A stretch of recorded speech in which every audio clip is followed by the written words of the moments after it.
Hello दोस्तों, स्वागत है आपका हमारे यूट्यूब चैनल में। हम लोग बात कर रहे थे सेमेस्टर 1 के health and wellness, yoga, education and sports subject का। ठीक है, और ये हम लोग यूनिट 3 देखने वाले हैं, जिसका यूनिट 3 का आपका ये वीडियो नंबर 3 है। ठीक है, पार्ट 3 है ये। पार्ट 1 पार्ट 2 मैंने पहले ही अपलोड कर दिया है, आप लोग जाके प्लेलिस्ट में जाके चेक करके देख सकते हैं। तो हम लोग इसमें बाकी के जो इस यूनिट के जो बाकी के क्वेश्चंस हैं वो सारे क्वेश्चन हम लोग करने वाले हैं। सारे इंपॉर्टेंट क्वेश्चन ही है परीक्षा के लिए, तो बेसिक से बेस पर आप लोग बड़ी अच्छे से तैयारी कर सकते हैं सारे क्वेश्चन। ठीक है, चलिए शुरू करते हैं पहले क्वेश्चन से। हमारे पास पहला क्वेश्चन है, देखिए पहला क्वेश्चन हमारे पास है कि फुटबॉल खेलने, ये है फुटबॉल खेलने के तरीकों, नियमों तथा फाउल के नियमों का वर्णन करें।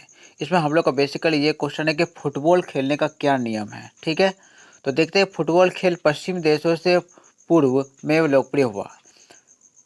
ठीक है, ये देखिए सबसे पहले बात कर रहा है कि जो वेस्टर्न कंट्री रहे हैं, पश्चिमी देश है, वहाँ पर सबसे शुरू में सबसे पहले फुटबॉल लोकप्रिय हुआ। आप लोग जानते हैं कि फुटबॉल खेल सब फुटबॉल का जो वर्ल्ड कप हुआ है सबसे पहले यूनान देशों में हुआ था। ठीक है, यानी कि अभी भी अगर देखा जाएगा, हम लोग का तो भारत में क्रिकेट बहुत ज़्यादा फेमस है, लेकिन अगर ओवरऑल पूरे दुनिया में देखा जाए तो सबसे ज़्यादा फेमस है आपका फुटबॉल। तो ठीक उसी तरह से बात करें कि पश्चिमी देशों में सबसे ज़्यादा फुटबॉल फेमस रहा था। ठीक है, और फुटबॉल में क्या होता है कि एक पिच में 11 खिलाड़ी होते हैं। ठीक है, इसमें गेंदों को पैरों से मारा जाता है। ये बात तो सबको मालूम है कि पैरों से गेंद को मारा जाता है। ठीक है, इसलिए इस खेल को फुटबॉल कहा जाता है। पैर से मारे जाने के कारण ही इसे फुटबॉल खेल कहा जाता है। पूरे फुटबॉल खेल में दुनिया में बड़े बड़े खिलाड़ियों का नाम आते हैं, जिसमें से कुछ नाम हमारे पास है। जो लियोनल मेसी का नाम बच्चे बच्चे को मालूम है। दूसरा नाम आता है क्रिस्टियानो रोनाल्डो, फिर तीसरा नेमार, फिर रोनाल्डिनहो, जिनेदिन जिदान तथा पेले। ऐसे बहुत सारे नाम हुए हैं जो पूरे दुनिया में फुटबॉल को लेकर आप बहुत ज़्यादा फेमस हुए हैं। ठीक है, इसका नाम बच्चे बच्चे तक जानते हैं। आगे देखिए, फुटबॉल मैच खेलने का तरीका। देखिए, फुटबॉल मैच में दो टीमों के बीच मैच होता है। इसमें प्रत्येक टीमों में 11-11 खिलाड़ी होते हैं, ये हमें पता है। फिर फुटबॉल मैच का जो समय होता है वो 90 मिनट का होता है। ठीक है, 90 मिनट का पूरे 90 मिनट का समय होता है, यानी कि डेढ़ घंटे का समय होता है का मैच होता है। फिर उसमें के उसी के बीच में 10 मिनट का ब्रेक भी होता है, तथा 45-45 मिनट में 2 हाफ होता है। ठीक है, 45-45 मिनट का 2 हाफ होता है, यानी 45 मिनट 90 मिनट, और ये 10 मिनट का एक ब्रेक होता है बीच में। खेल के दौरान एक टीम के खिलाड़ी अपने गोल पोस्ट को बचाने और दूसरे गोल पोस्ट में गेंद डालने का प्रयास करता है। खेल आप लोग जरूर देखे होंगे। तो क्या करता है, अपने गोल पोस्ट में गेंद नहीं डालने देता, बल्कि विरोधी खिलाड़ियों के जो गोल पोस्ट है वहां पर गेंद डालने का प्रयास करते हैं। खेल के दौरान सभी निर्णय अंपायर के द्वारा लिया जाता है, तथा खेल शुरू होने से पहले टॉस किया जाता है, तथा टॉस जीतने वाले कप्तान ही तय करता है कि उसके टीम में गोल पोस्ट पर बना रहना चाहती है, गेंद को किक मारना चाहती है। जैसे हम लोग क्रिकेट के बारे में जानते हैं कि पहले क्रिकेट का गेम शुरू होने से पहले टॉस किया जाता है। ठीक है, उसी में पहले कौन बैटिंग करेगा, इस तरह से फुटबॉल में भी फुटबॉल खेल शुरू होने से पहले टॉस किया जाता है कि आखिर सबसे पहले गेंद को कौन हिट करेगा। ठीक है, तो टॉस करते हैं, उसी तरह से फुटबॉल भी खेल स्टार्ट होता है। फिर देखिए, फुटबॉल के खेल के कुछ नियम भी होते हैं। तो नियमों के साथ साथ हमें ये चीज़ जानना है कि कुछ में खिलाड़ियों के टाइप्स भी होते हैं। देखिए, सबसे पहले खिलाड़ी जान लीजिए स्ट्राइकर। इसका मुख्य कार्य होता है गोल करना होता है। यानी कि जो गोल पोस्ट पर सबसे आगे में जो खिलाड़ी रहता है उसे स्ट्राइकर कहते हैं, और ये गोल करना इसका काम होता है। फिर होता है डिफेंडर। नाम से पता चलता है जो डिफेंड करता है, यह विरोधी टीम के सदस्यों को गोल करने से रोकता है। ठीक है, फिर आ जाता है मिडफील्डर। ये क्या काम होता है इसका, ये विरोधी टीम के सदस्यों से गेंद छीनकर अपने खिलाड़ियों को गेंद पास करता है। विरोधी खिलाड़ी जो होते हैं गेंद को गोल करने की कोशिश करते हैं, ये क्या करते हैं, उससे गेंद छीनकर अपने खिलाड़ी को पास करते हैं, ताकि वो आगे पास करके गोल पोस्ट में गोल डालने का प्रयास करते हैं। उसके बाद आता है गोलकीपर का काम। सबसे इंपॉर्टेंट काम होता है गोलकीपर का काम। ठीक है, कीपर का काम क्या होता है, गोल पोस्ट में खड़े होकर गोल होने से बचाना होता है। गोल पोस्ट पर ये खड़े रहते हैं और गोल होने से इसका बचाना ही काम होता है। फिर देखिए, फुटबॉल किक, थ्रो इन। ये थ्रो इन क्या होता है, इसमें इसमें जब किसी खिलाड़ी को जब किसी खिलाड़ी को लगकर गेंद रेखा पार हो जाती है, तब विरोधी खिलाड़ी को पुरस्कार में दिया जाता है। थ्रो इन क्या होता है कि जब विरोधी खिलाड़ी के पैर में गेंद लेकर अगर रेखा पार हो जाता है तो उसे एक पुरस्कार के रूप में थ्रो इन मिलता है। फिर आ जाता है गोल किक। जब गेंद पूरी तरह से गोल रेखा को पार कर जाए तो गोल के बिना ही स्कोर हो जाता है। ठीक है, गोल के बिना ही स्कोर हो जाएगा जब वो गोल रेखा को पार हो जाएगा। फिर आगे देखिए कॉर्नर किक। कॉर्नर किक का नाम तो सुने ही होगा आप लोगों ने, जब गेंद बिना गोल के ही गोल रेखा पार कर जाता है और बचाव करने वाले टीम द्वारा गेंद को आखिरी बार छूने के कारण हमलावर दल को एक अवसर दिया जाता है। जब विरोधी खिलाड़ी के पैर में लगकर अगर गेंद लाइन से बाहर बाहर आ जाता है तो विरोधी खिलाड़ी को दूसरे खिलाड़ी को मिल जाता है मौका कॉर्नर किक करने का। ठीक है, फिर उसके बाद आ जाते हैं फाउल के नियम।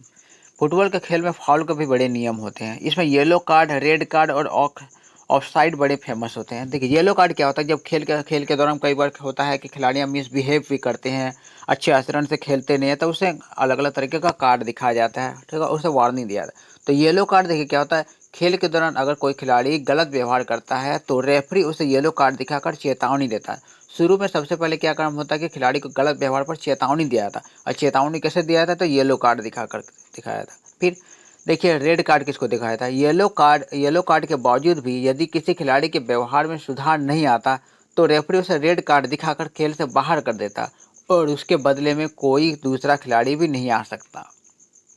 ठीक है, हम लोग बात कर चुके हैं कि येलो कार्ड कब दिखाते हैं, कि जब खिलाड़ी गलत व्यवहार करता है। अगर वो गलत व्यवहार करने के बावजूद, चेतावनी के बावजूद अगर बार बार वो गलत व्यवहार करता है तो उससे रेड कार्ड दिखाकर उस खिलाड़ी को बाहर कर दिया जाता है। यानी कि अगर समझिए कि 11 खिलाड़ियों को खेल हो रहा है, अगर एक खिलाड़ी गलत व्यवहार करता है तो उसे बाहर कर दिया जाता है। यानी कि अब से जो खेल होगा वो 10 खिलाड़ियों से ही उसे खेलना पड़ेगा। ठीक है, उसके बाद देखते हैं ऑफ साइड। ऑफसाइड क्या होता है। ऑफसाइड नियम में आगे के खिलाड़ी गेंद के बिना बचाव के दूसरे खिलाड़ी के आगे नहीं बढ़ सकता। इसमें क्या होता है कि बिना बचाव के दूसरे खिलाड़ी के आगे नहीं बढ़ सकता। खासकर विरोधी दल के गोल रेखा के एकदम पास यदि कोई खिलाड़ी ऐसा करता है तो उसे फाउल माना जाता है। ठीक है, तो ये रहे अब फुटबॉल खेलने के सारे नियम और तरीके। अब पढ़ते हैं नेक्स्ट क्वेश्चन की ओर। हमारा जो नेक्स्ट क्वेश्चन है कि झारखंड के पारंपरिक खेलों खो खो, कबड्डी, तीरंदाजी और हॉकी का वर्णन करें। ये झारखंड का जो पारंपरिक खेल है ये शुरू से ही झारखंड में बड़े फेमस रहे हैं। ठीक है, तो ये सारे खेलों को हम एक एक करके इस क्वेश्चन के आंसर में देखने वाले हैं। चलिए देखते हैं। सबसे पहले झारखंड राज्य अपने सांस्कृतिक त्योहारों और खेलों को लेकर काफ़ी प्रसिद्ध रहा। सांस्कृतिक त्योहारों में मामले में झारखंड बड़ी फेमस है, और उसके बाद खेल के भी मामले में हमेशा से ही झारखंड सबसे आगे ही रहा है। यहाँ कई तरह के खेल खेले जाते हैं। कुछ पारंपरिक खेलों के वर्णन निम्नलिखित हैं। तो चलिए एक एक करके हम लोग पारंपरिक खेलों को देखते हैं। खो खो खेल। खो खो खेल झारखंड में नहीं वरन भारत का सबसे प्राचीन खेलों में से एक है। समझिए कि सबसे प्राचीन खेल भारत के अगर माना जाएगा या फिर झारखंड का माना जाएगा तो वो खो खो होता है।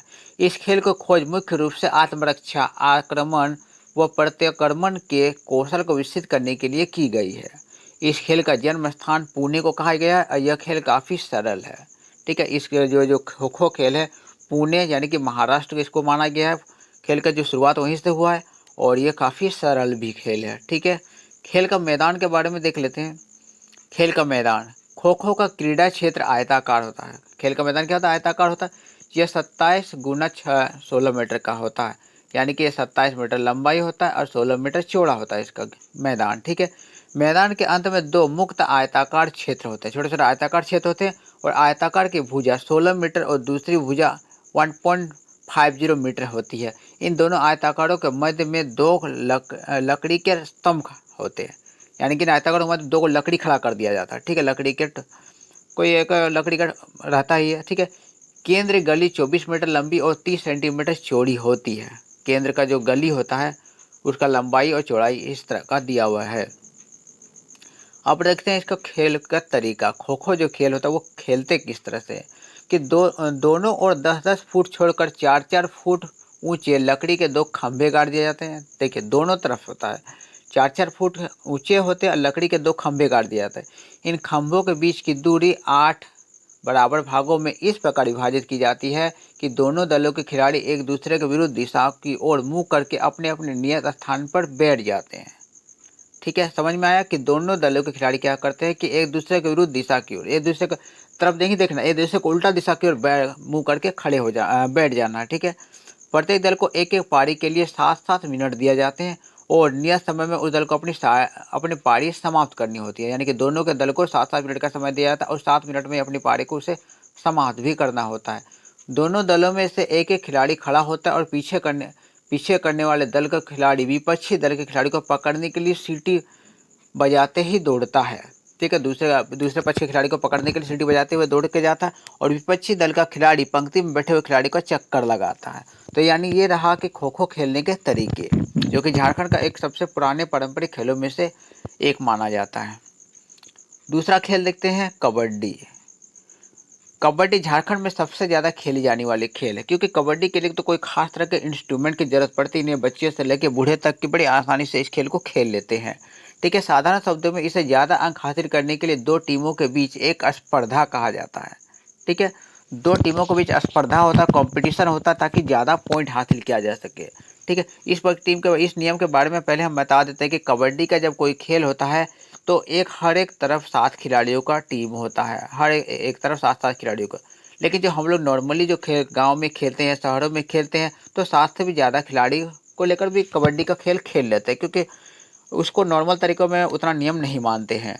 फिर आगे बढ़ते हैं। अंक पाने के लिए एक टीम का रेडर कबड्डी कबड्डी बोलने वाला विपक्षी पाले कोर्ट में जाकर वहां मौजूद खिलाड़ी को छूने का प्रयास करता है। क्या करता है, एक टीम का जो एक खिलाड़ी होता है कबड्डी कबड्डी मुंह से बोलते हुए दूसरे साइड पर जाता है, दूसरे साइड के खिलाड़ी को छूने का कोशिश करता है, और वो अगर छू कर वापस आ जाता है तो खिलाड़ी आउट माना जाता है। ठीक है, इस दौरान विपक्षी टीम के स्टाफ पर रेडर को पकड़ने वाले अपने पाले में आए रेडर को पकड़कर वापस जाने से रोकता है, और अगर इस प्रयास में वह सफल होता है तो उनकी टीम को इसके बदले में अंक मिलता है। ठीक है, अगर जो कबड्डी कबड्डी करके दूसरी तरफ जाता है तो दूसरी तरफ का खिलाड़ी इस कबड्डी कबड्डी करने वाले खिलाड़ी को पकड़ने का कोशिश करता है। अगर वो उस तरफ पकड़ने में सफल हो जाता है तो उसे पॉइंट भी मिल जाते हैं।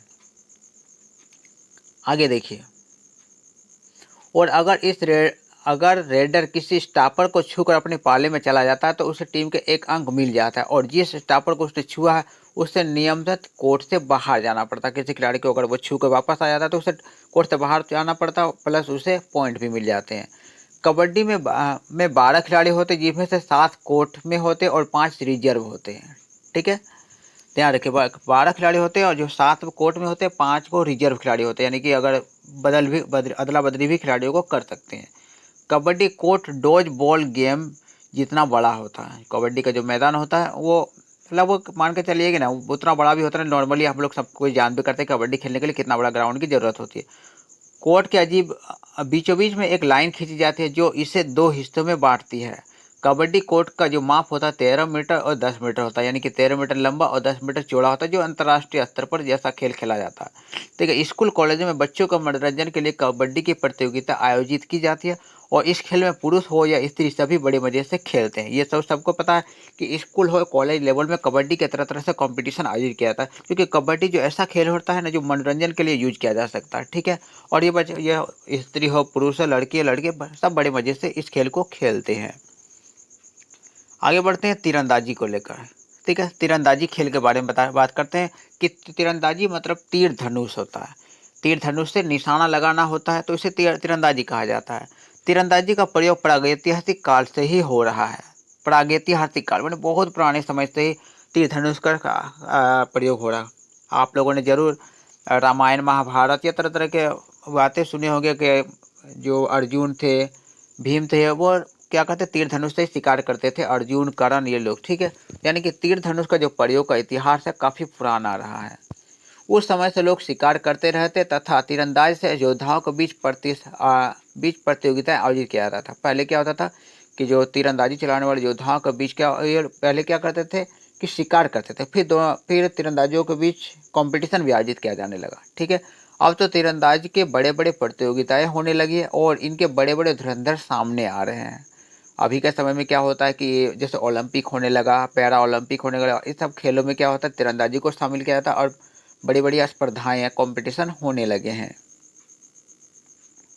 तीरंदाजी के नियम को देखते हैं। तीरंदाजी देखिए, चलिए देखते हैं तीरंदाजी के नियम यहाँ हमारे पास है, ये रहा।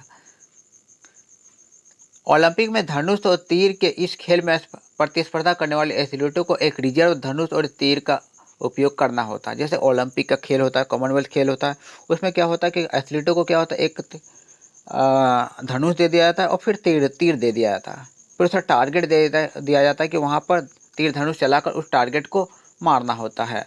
तो लक्ष्य शुरुआती बिंदु से 70 मीटर की दूरी पर निर्धारित किया जाता है। जो टारगेट होता है, जहाँ पर उसे तीर मारना होता है, उसे खिलाड़ी से 70 मीटर दूरी पर रखा जाता है। लक्ष्य में 10 संकेंद्रित स्कोरिंग रिंग है, जिनमें 5 रंगों में विभाजित किया गया। जैसे रिंग बना हुआ रहता है, इस टाइप का रिंग बना हुआ रहता है, ठीक है। रिंग बना हुआ था, अब हर रिंग में अलग अलग कलर किए हुए रहते हैं, ठीक है।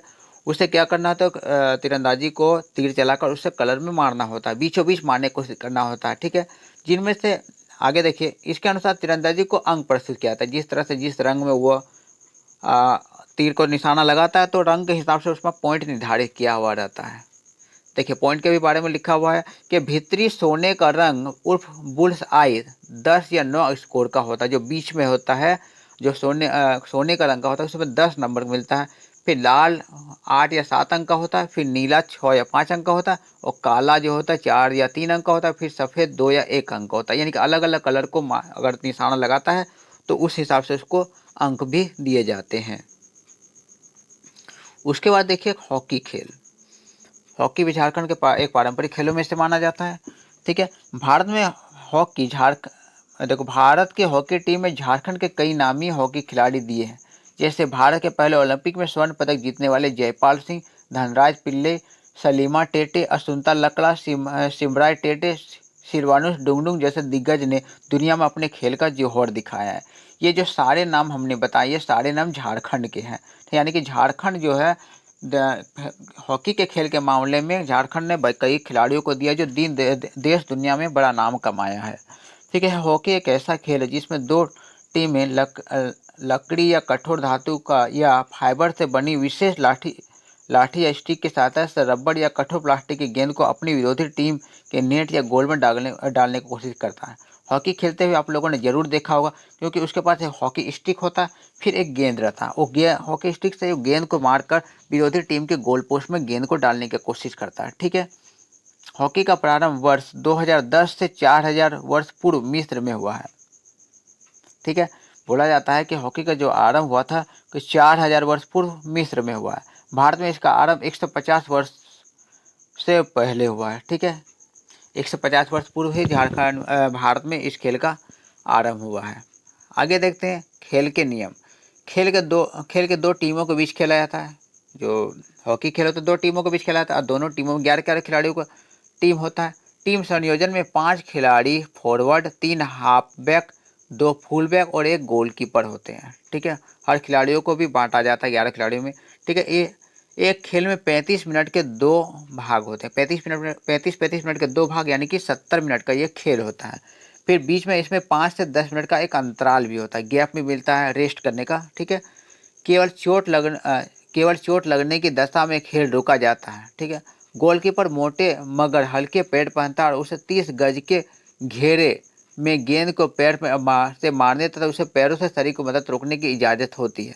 जो गोलकीपर जो खड़ा रहता है, वो क्या करता है, अपने पैरों और हाथों में पैड बांध के रखता है, और वो क्या करता है, विरोधी टीम द्वारा जो गोल करने की कोशिश करता है गेंद को, तो उसे रोकने का कोशिश करता है, ठीक है। और वो क्या करता है कि अपने हाथ और पैर से भी गेंद को रोक सकता है, लेकिन जो अन्य खिलाड़ी होता है वो सिर्फ और सिर्फ हॉकी स्टिक से ही गेंद को रोक सकता है। मैदान के बारे में बात करते हैं कि हॉकी का जो मैदान होता है, वो उसका माप क्या होता है। यह मैदान 91.40 मीटर लंबा और 55 मीटर चौड़ा होता है, ठीक है। हॉकी का मैदान का बात कर रहे हैं। इसके केंद्र में एक केंद्र रेखा व 22.80 मीटर की 2 अन्य रेखाएं खींची होती है। केंद्र में एक तो रेखा होती है, फिर 22.80 मीटर की 2 रेखाएं खींची होती है। गोल की चौड़ाई 3.66 मीटर व ऊंचाई 2.14 मीटर का होता है, जो गोल पोस्ट का यह बात कर रहा है, ठीक है।